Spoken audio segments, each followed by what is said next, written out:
في حي بينتو وقف لنا زي خوتو يا وزخوت جدودو. Birshut Moray et Rabotai, nous sommes malheureusement dans une période un peu mauvaise, une période de guerre. Et c'est partout dans le monde, il y a une guerre. Il n'y a que des innocents qui tombent à gauche et à droite. Et on ne sait pas quand ça va se terminer, quand ça va s'arrêter. De l'autre côté, on voit des miracles, et des miracles, Dieu fait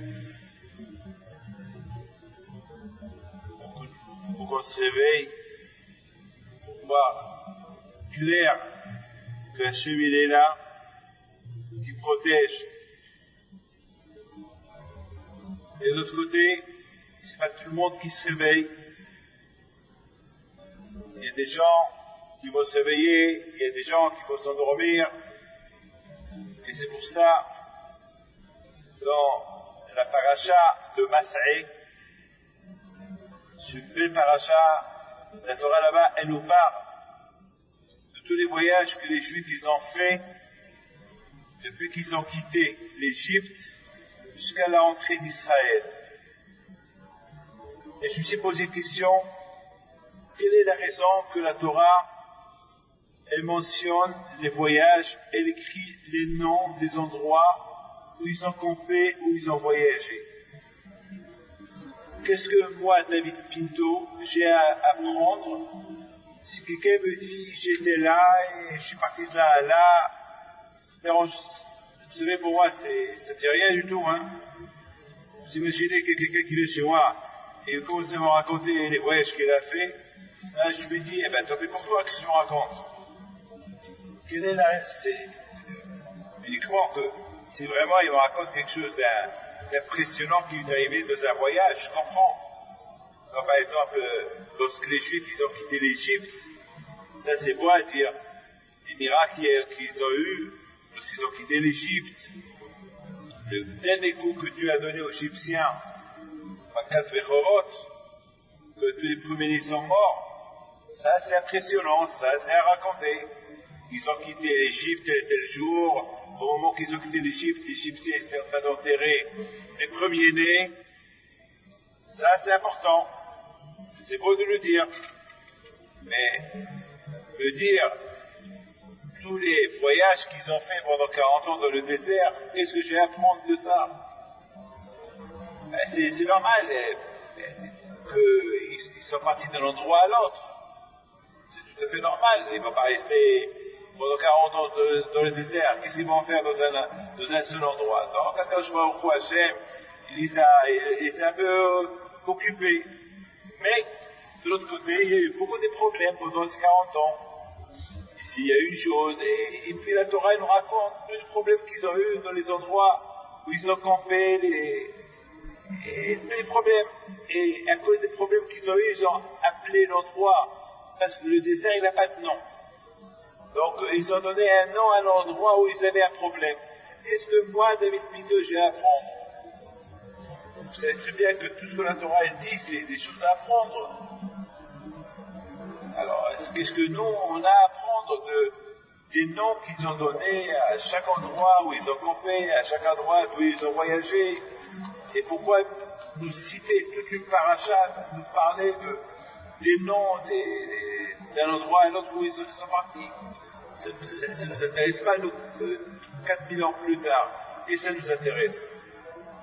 Je répète encore une fois, si je fais une expérience, je prends quelqu'un, et je commence à lui dire tous mes déplacements de le monde que j'ai fait, et ça va, c'est un peu ennuyant, il va s'ennuyer un peu.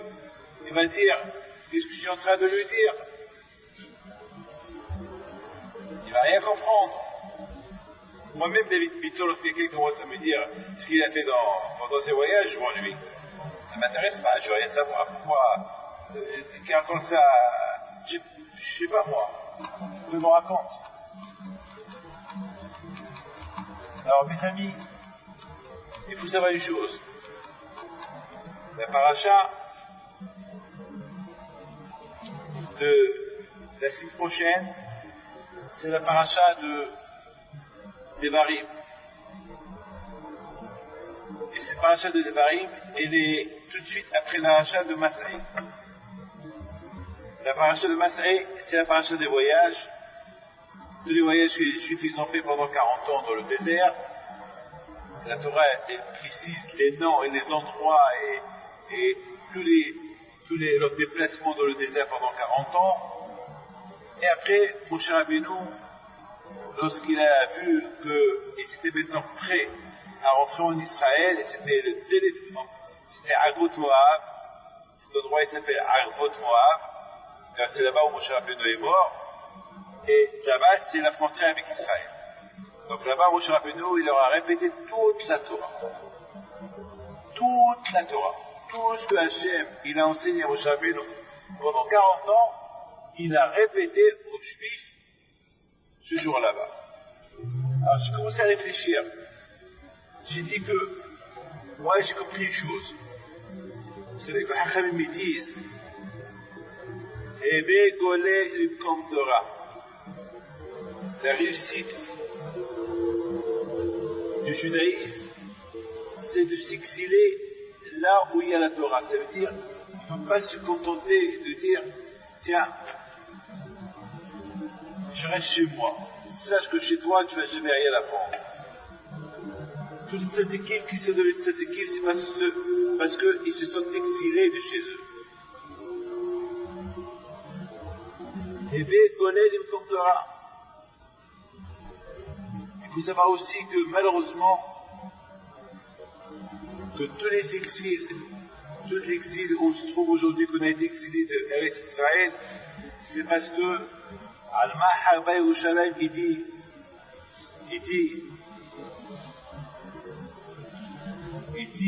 Yermia Navi, pourquoi Yerushalayim a été détruite? Yermia il dit, Alma Harba Yerushalayim, Al Osman, parce qu'ils ont délaissé la Torah. Ça veut dire que l'exil de Eretz Israël, c'est à cause qu'ils n'ont pas étudié la Torah. Alors, on a ici deux choses. Il faut s'exiler pour aller étudier la Torah.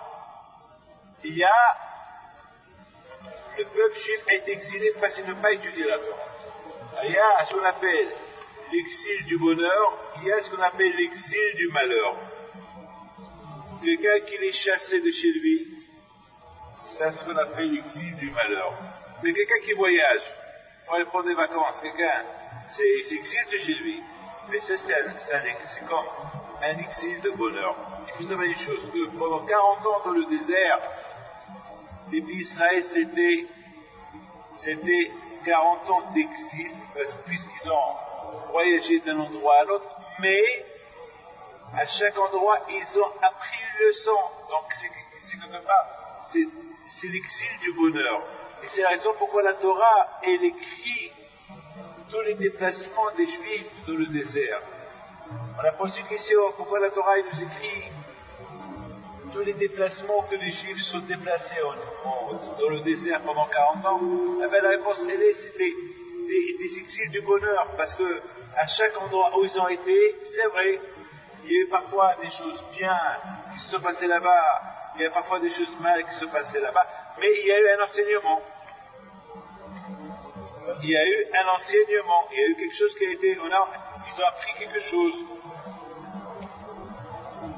Il y a eu un enseignement. C'était bon. Regardez, lorsque par exemple un papa, il gronde son fils, il frappe son fils. Il ne va pas le frapper parce c'est pas méchanceté. Il le frappe parce que il le gronde.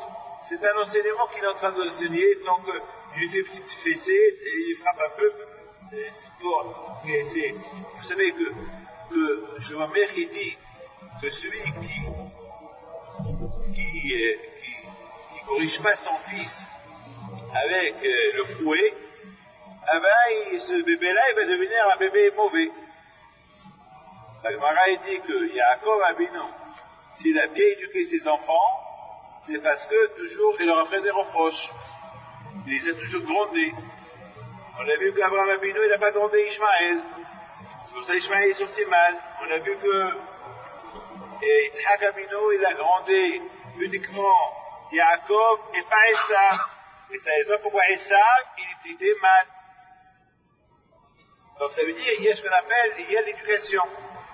Il ne faut pas croire que lorsqu'on grande, lorsqu'on corrige un enfant, c'est parce qu'on ressent mal. Non, pas du tout. On ressent bien. Donc, il faut dire que le don,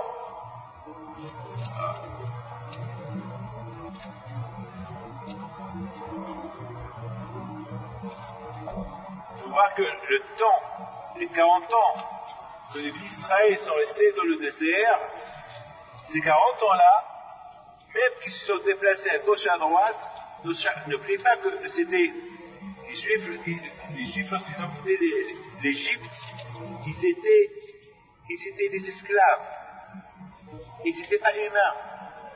Toute leur pensée, la pensée à eux, c'était quoi? C'était esclaves. Ils avaient la tête dans l'esclavage. Ben, vous savez, Akadosh Baruch Hu, ça a pris à Akadosh Baruch Hu presque 40 ans pour les rendre des êtres humains. Vous savez que, imaginez-vous quelqu'un qui grandit dans la jungle avec les animaux. Eh ben, il n'a pas vu des hommes pendant des années. Eh ben, il mange comme un animal. Il mange comme vous savez, aux Indes, ils ont trouvé un enfant aux Indes qui vivait avec un tigre, qui vivait avec des animaux. Il y a aussi un enfant aux Indes qui a grandi avec des loups. Donc, il ne parlait pas, il faisait des gestes comme des loups. Donc, il a fallu presque 20 ans pour qu'il devienne un homme normal. Donc l'Israël aussi, dans le désert, c'était des esclaves. Ils ont perdu leur identité humaine. Donc, il a fallu 40 ans dans le désert pour les rendre des êtres humains. Et c'est la raison pourquoi la Torah mentionne tous les endroits où ils ont été, parce qu'à chaque endroit où ils ont été, il s'est passé là-bas un événement qui les a rendus des êtres humains, un événement même qui était mauvais au départ, mais après qu'ils ont reçu une correction, ils ont été corrigés, donc c'est une leçon à apprendre. La vie de quelqu'un, c'est un voyage. Et les Maasai. Depuis le départ, combien dans ce monde-là, jusqu'à combien de ce monde-là, c'est un moment un voyage. Vous savez que le Hafiz Haïm Alav Shalom, il avait toujours une valise à côté de la porte. Une fois, ils ont posé une question. Ils ont dit, pourquoi tu as la valise à côté de la porte? Il leur a dit, comme ça je me rappelle que je suis dans ce monde-là comme un touriste. Je suis avec en voyage. C'est un aller-retour. La valise me rappelle que je suis en voyage. Je ne suis pas là éternellement. Je ne suis pas là éternellement. Je suis là uniquement pour un laps de temps. Donc, je suis en voyage. Donc, maintenant, on comprend très bien que un être humain, il doit savoir que dans sa vie, depuis le début de sa vie jusqu'à la fin de sa vie, c'est un long voyage. C'est un aller-retour. De la même façon qu'il est venu, il va retourner. C'est pas avec un aller, il n'y a pas d'aller. Il y a un retour. Quelqu'un, mes amis, qui habite en France et qui va en Amérique, il ne va pas prendre un aller, il faut un aller-retour. Parce qu'il n'habite pas en Amérique. Toute sa famille sont bien. Ils sont en France. Donc, dans ce monde-là, ça s'appelle Elé Masré. Dans ce monde-là, ça s'appelle les voyages. Et dans ces voyages-là, il y a malheureusement dans la vie de chacun de nous, il y a beaucoup des étapes, une étape qui t'amène d'un endroit, il y a des hauts et des bas, c'est des voyages. Et jusqu'à la fin. Jusqu'à Arbot Moab, jusqu'à la fin. Arbot, c'est la nuit. C'est la nuit, c'est la mort. Donc par la mort à la nuit. Donc jusqu'à la fin du temps. Et c'est la raison pourquoi mon cher Rabbeinu Alav Shalom, il écrit ces voyages des Israël dans la Torah pour nous enseigner la vie des Juifs, comment elle a débuté, comment elle a commencé en Égypte et comment elle s'est terminée. Et c'est important, c'est important parce que la vie juive aussi de quiconque, elle commence depuis sa naissance jusqu'à sa fin. C'est des voyages, c'est des étapes qui sont pleines de bonheur, pleines de malheur, des étapes qui peuvent te donner des enseignements dans la vie, parce que chaque jour qu'on vit, c'est un enseignement nouveau qu'on apprend. Il n'y a pas ce qu'on appelle de l'ancienneté, il n'y a pas quelque chose de répétition. Chaque jour, dans la prière, on dit Hadashim, la Bekarim, chaque matin c'est un nouveau matin. On dit chaque jour, chaque matin, le monde il se renouvelle. Donc c'est un renouvellement, c'est pas d'ancien, ce qui était hier c'est hier, aujourd'hui c'est aujourd'hui, il n'y a pas, regardez, aujourd'hui malheureusement ils ont enterré un de nos élèves, qui est mort dans la guerre, et malheureusement, hier il était vivant, aujourd'hui il est mort. Voilà. Et non seulement, et voilà, et toujours, chaque jour c'est un événement. Même la vie, hier j'étais vivant, aujourd'hui je suis vivant, mais aujourd'hui c'est pas comme hier. C'est impossible de dire les mêmes jours d'hier qu'ils peuvent se passer aujourd'hui, c'est pas possible. Hier il faisait beau temps, aujourd'hui il fait mauvais temps, c'était pas nuageux, aujourd'hui il est nuageux, et même si c'est pas nuageux, c'est pas, rien n'est pareil. La vie de chacun, c'est des étapes. Et la Torah veut nous enseigner un enseignement que la vie de chacun, jusqu'à la fin, Avot Moab, et Moab, si tu vers papa, va passer à Kadosh Baruch Hu, jusqu'à que lorsque l'Aneshama retourne chez Kadosh Baruch Hu, il y a des bons. Pendant toute cette vie, il y a du bon et du mauvais. Et, ce qui est très important, c'est partir chez Kadosh Baruch Hu avec Eléa Devarim, avec les paroles de la Torah. Et c'est la raison pour laquelle mon cher Rabbeinu Alav Shalom, il nous répète la répétition de la Torah pour nous dire que pour être un bon juif, il faut toujours répéter dans la Torah Eléa Devarim. Parce qu'après ce matin, lorsque tu te demandes si tu vas dans l'autre monde, ce que tu vas prendre avec toi, c'est Eléa Devarim. C'est ces paroles de Torah, c'est ce que tu vas prendre avec toi. Tu ne vas pas prendre avec toi rien du tout que la Torah et les mitzvot de Maaseh Tovim. Et c'est la raison pourquoi la Torah, elle écrit tous les événements qui se sont passés pendant ces 40 ans. Parce que la vie, elle est pleine d'événements. La vie, elle est pleine de nouveautés. La vie, elle est pleine de voyages. Et la vie, beaucoup de fois, écoutez, je voudrais vous dire une chose.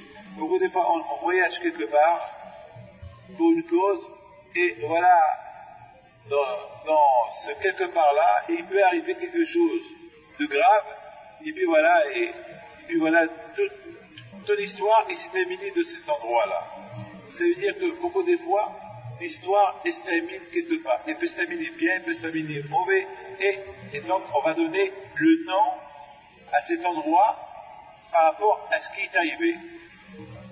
Ben, il faut toujours espérer, souhaiter que toutes les choses qui peuvent se passer, qui se passent bien. C'est ce qu'il faut toujours souhaiter, prier à Kadosh Baruch Hu.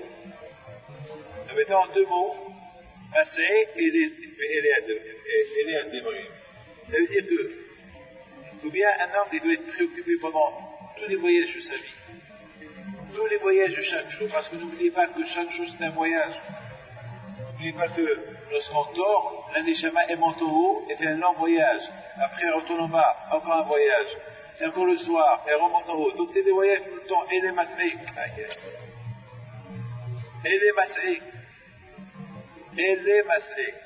Ça veut dire qu'il y a tout.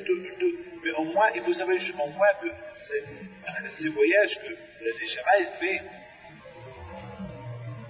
ces voyages qu'on fait pendant toute une vie, que ces voyages-là, ils seront au moins remplis de Torah, mitzvot, Maaseh Tovim. Je voudrais vous raconter, plus ou moins maintenant, on a compris une chose. On a compris pourquoi Moshe Rabbeinu, il nous a écrit cette paracha des voyages. Et malheureusement, toujours la Tisha B'Av, il tombe dans les parachutes, Mas'é, et Tvarim et Beit Hanan. Pour vous dire que malheureusement l'exil, qu'on a été exilé aujourd'hui, c'est à cause de Eléa Tvarim. C'est à cause parce qu'on n'a pas respecté la Torah. Ben, c'est vrai, tous les voyages que les Israéliens ont fait pendant les 40 ans dans le désert, au moins à la fin, ça s'est bien terminé. Ça s'est terminé par la mort de Moshe Rabbeinu et c'était terminé eux, ils sont rentrés en Israël. Mais nous, malheureusement, avec tous les voyages qu'on a fait, malheureusement, pendant les années qu'on était en Israël, ça s'est mal terminé parce qu'on a été exilés. Donc il y a le bon exil et le mauvais exil. Alors c'est pourquoi? À cause parce qu'il n'y avait pas eu. Lorsqu'il n'y a pas de Torah, Hachem Ishmor, il y a l'exil. Il y a ceux qui s'exilent pour aller étudier la Torah, il y a ceux qui s'exilent parce qu'ils n'ont pas étudié la Torah. Bien sûr, maintenant on est dans le Zman, Hachem, avec toutes ces guerres qu'on vit aujourd'hui, on prie à Kadosh Baruch Hu que cet exil-là où on vit, Hachem, ça aboutit à une fin, Hachem, avec Mashiach, et c'est ça le prière qu'on a prié à Kadosh Baruch Hu. Je voudrais, mes amis, vous dire, dans la paracha de Matot, là-bas il s'est passé quelque chose. Qu'est-ce qui s'est passé là-bas? Il s'est passé que les Juifs, ils ont fait la guerre contre les Midianim. Et cette guerre contre les Midianim, n'oubliez pas que Midian, ils ont poussé les Juifs à bout. Parce qu'ils ont fait fauter les Juifs avec les femmes de Midian.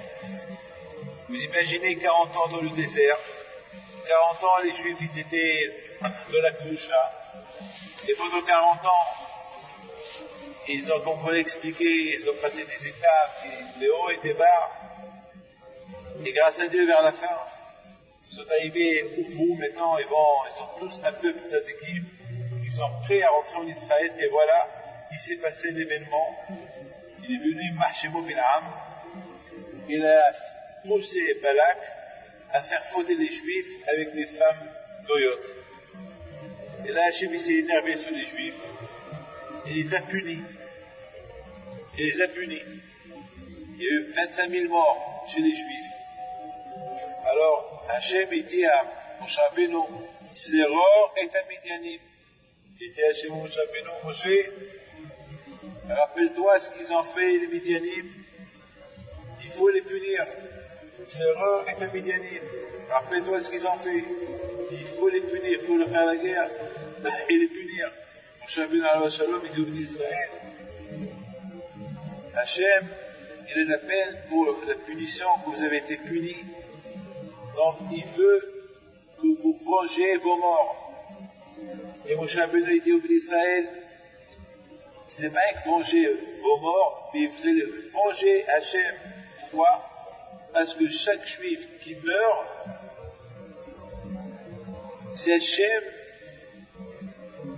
ce juif-là qui est mort, c'est Hachem que son kavod est réduit.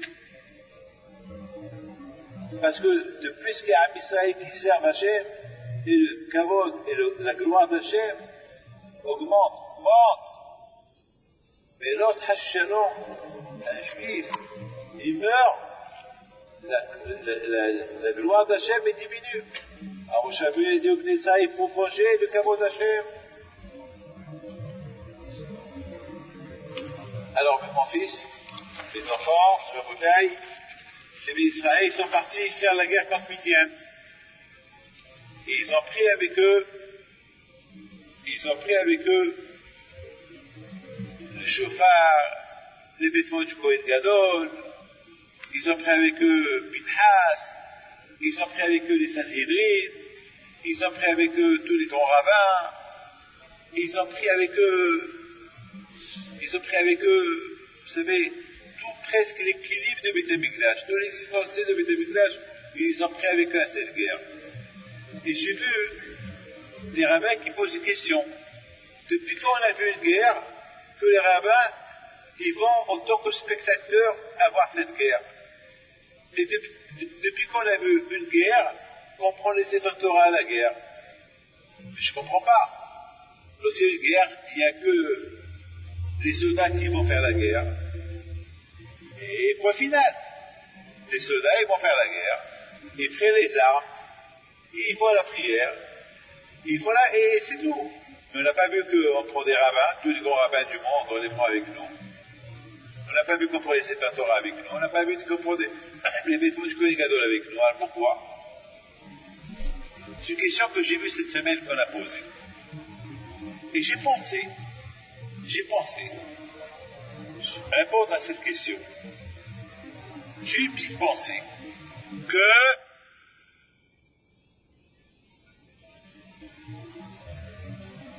Moshe Rabbeinu alav shalom, il avait beaucoup peur de Bil'am Aracha. Bil'am Aracha, c'était un sorcier. Bil'am Aracha, il avait peur qu'il allait chauffer les juifs, les soldats juifs, pour avoir envie de repartir encore avec les femmes de Midian. Vous savez, un homme, il voit une femme, il a envie d'elle. Surtout si elle est mal habillée. Mais s'il ne la voit pas, il ne la voit pas. Mais Bil'am était tellement fort qu'il pouvait créer une envie chez les hommes pour avec les femmes. Et surtout les femmes de Midian, sachant que les Juifs ils vont venir leur faire la guerre, alors ils vont se maquiller, ils vont s'arranger pour être belles, pour faire fauter les Juifs avec eux, et là ça va être encore 10 fois plus catastrophique qu'avant. Alors au lieu qu'ils partent pour venger le nom de Dieu chez les Midianim, ils vont faire des fautes avec eux encore, et encore ça va être pire. Moshe Rabbeinu était super intelligent. Il a envoyé avec eux des tzadikim. Comme ça, les soldats, ils vont voir les tzadikim. Comment voulez-vous qu'un soldat il va voir une femme lorsqu'il voit qu'il y a un tzadik qui le surveille? Moshe Rabbeinu a envoyé avec eux des chauffarotes. Un chauffard, chantant le son du chauffard, tu as peur. Donc il y avait ceux qui sonnaient le chauffard. Donc les juifs, ils n'avaient pas le temps de regarder une femme parce qu'ils voyaient une femme qui était ensorcelée pour donner envie à l'homme pour aller avec elle. Et lorsque le juif il entend le chauffard, donc ça cassait l'envie de la femme. Il voit les vêtements du Kohen Gadol, ça le rappelle le Kohen Gadol, ça le rappelle le Beth Amikdash. Aujourd'hui, mes amis, lorsqu'on va faire la guerre aujourd'hui, qu'est-ce qu'on prend avec nous? Tilim. On prend avec nous les photos de tzadikim. Cette semaine, qu'est-ce qu'on a vu? Beaucoup des soldats qui sont partis faire la guerre aujourd'hui, malheureusement. Qu'est-ce qu'on a vu dans leurs poches? Des tilim. Il y avait un soldat qui est mort, le pauvre, son tilim était plein de sang. Malheureusement, vous allez dire, alors pourquoi le tilim ne l'a pas protégé? Il ne l'a pas protégé à lui, mais il a protégé des millions de juifs. Ce soldat, il a donné sa vie pour les autres. Vous avez compris? Et c'est la raison pourquoi Moshe Rabbeinu alav shalom, il a préféré cette guerre-là. C'est pas comme toutes les guerres. Cette guerre-là, c'est une guerre dirigée contre Bil'am, qui était un grand sorcier et qu'il a fait faire fauter les Juifs, et presque à cause de lui, tous les Juifs ils auraient pu être anéantis. Et ce Bil'am était très fort dans la sorcellerie. La Gemara raconte que lorsque ces soldats juifs, ils sont arrivés avec Pinhas à Midian, Bil'am, il s'est envolé. Il est devenu comme un oiseau. Il s'envole, comme Superman. Je crois que l'idée de Superman, c'est de Bil'am qui l'ont pris. Voilà. Et qu'est-ce qu'il a fait, Bil'am? Il a fait faire envoler avec lui les 5 rois de Midian. Vous imaginez 5 rois qui s'envolent. C'est un peu dans les films science-fiction que les jeux ils voient ça. Des fois, les jeux me racontent qu'ils ont vu des films des gens qui s'envolent. Ah ben ça, c'est des choses que jamais peuvent arriver. Ça existe pas. Il y a que le malheur seul qui peut s'envoler. Mais dans la Gemara, on voit que Bil'am Aracha, il s'est envolé. Il s'est envolé comme lui, le roi de Midian. Qu'est-ce qu'il a fait Pinhas? Pinhas, il a lu chez le Forage, lui aussi il s'est envolé. Et qui s'est fait Pinhas? Il a craché sur eux, il les a rendus impurs, ils sont tombés et les Juifs ils les ont tués. Alors maintenant je vous pose une question. Quelle est la raison pourquoi Bilham s'est envolé? Pourquoi il n'a pas fait la guerre contre les soldats en bas? Pourquoi il s'est envolé? Quelle est la raison dont il s'est envolé? À Botaï, j'ai réfléchi, j'ai dit que Bilham, pourquoi il s'est envolé?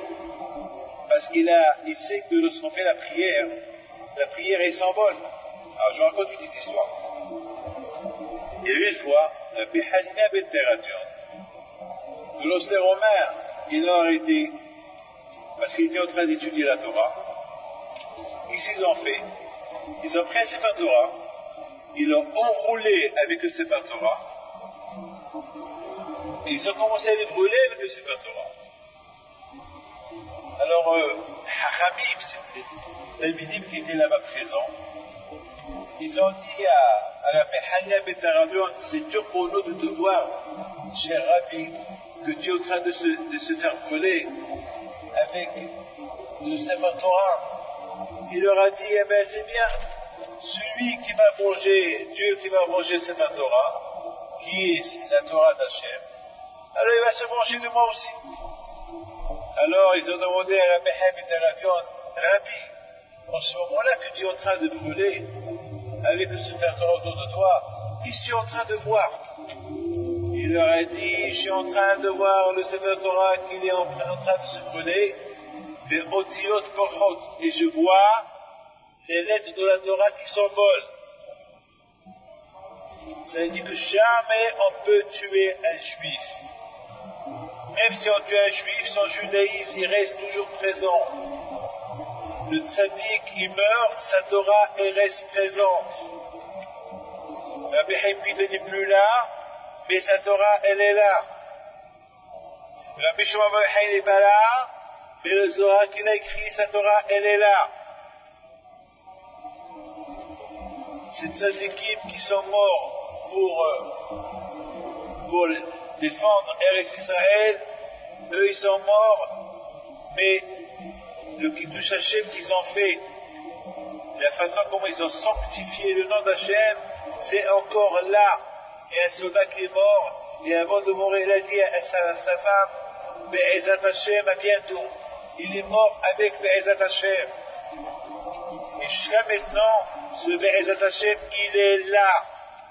Lui, il est enterré, le nom, mais donc vous comprenez pourquoi Bilham, il s'est envolé, parce qu'il sait que les prières des Juifs, qui s'envolent. La prière des Juifs, elle s'envole. La teshuva d'un Juif, elle s'envole pour monter au ciel. Alors il s'est envolé, Zamak, pour neutraliser les prières des Juifs. Pour ne pas que les prières des Juifs montent chez Hachem. C'est la raison pourquoi Pinhas, lui aussi, s'est envolé pour tuer, pour rendre impur Bilham et les autres, pour ne pas empêcher les prières de Juifs qui s'envolent. Maintenant on comprend très bien. Maintenant on comprend très très bien pourquoi la Torah elle mentionne la mort de Moshe Rabbeinu à Arbot Moav. Maintenant on comprend pourquoi Moshe Rabbeinu il a répété toute la Torah à Arbot Moav. Pourquoi? Parce que la Torah, elle veut nous enseigner que la fin d'un être humain, tant qu'il est vivant, il vit dans la lumière. La lumière, c'est la Torah. Mitzvot, c'est la Torah. Mais un homme, lorsqu'il quitte ce monde-là, il peut plus faire les mitzvot, c'est fini. Dans l'autre monde, il n'y a pas de mitzvot. Il n'y a que Hachem, papa. On rencontre papa, Avinu Malkeinu. C'est pour ça qu'on appelle Arbot Moav. Arvot Yom Erev, l'homme quitte ce monde-là et rencontre Akadosh Baruch. Et c'est la raison pourquoi c'est important que toute une vie de la personne, une vie qui est pleine de voyages, cette vie-là, elle doit être super pleine avec quoi? Avec des mitzvot, des voyages. La vie, on apprend beaucoup de la vie. Il y a des gens qui ne veulent rien apprendre de la vie. Ils veulent rester aveugles. C'est les pourquoi la Torah nous raconte et nous parle des voyages qu'ils ont fait des bénis Israël. Des voyages qu'ils ont donné beaucoup d'enseignements à Israël. Un voyage qui est équivalent du voyage de l'être humain dans ce monde-là, durant sa vie, jusqu'à qu'il arrive à une fin. Il va donner tous les comptes à Akadosh Baruch. Et justement, à Modaï, vers la fin des jours de la personne, il y a le Tzara qui est là, le Satan qui est fort, il veut perturber l'homme pour ne pas faire tes cheveux avant sa mort. Et à l'homme de faire attention. Au moment que Israël c'était des grandes tzadikim, mais quand il va entrer en Eretz Israël, c'est justement là que Bilham, il a voulu faire fauter pour que cette faute-là, et les empêche de rentrer en Israël, pourquoi pas ils vont être tous anéantis. Après 40 ans d'exil dans le désert, voilà, ils allaient tout perdre, avec des femmes goy. Et heureusement qu'il est venu, Pinhas, et il a arrêté. Il a annulé cette guézara-là. Le plus important est, pour être protégé du Tzara pendant toute une vie, il faut aller à Dvarim, les paroles d'Hachem, l'étude de la Torah. Avec l'étude de la Torah, on est protégé. Pendant tout ce laps de temps de voyage qu'on mène toute la vie, c'est la raison pourquoi la Torah est dit, il faut étudier la Torah et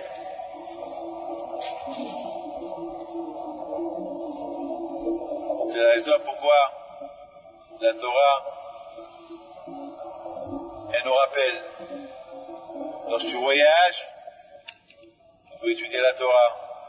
Tu dors, tu étudies la Torah. Tu es chez toi à la maison, tu étudies la Torah.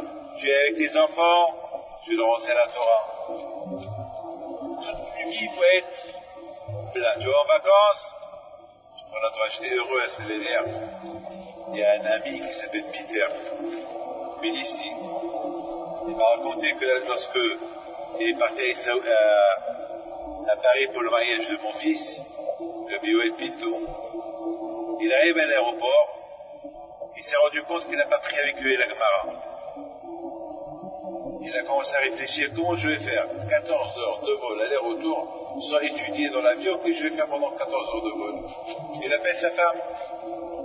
Il dit, Stéphane, je t'en prie, j'ai encore 1 heure avant que je rentre dans l'avion, et si tu peux me porter ma Gemara.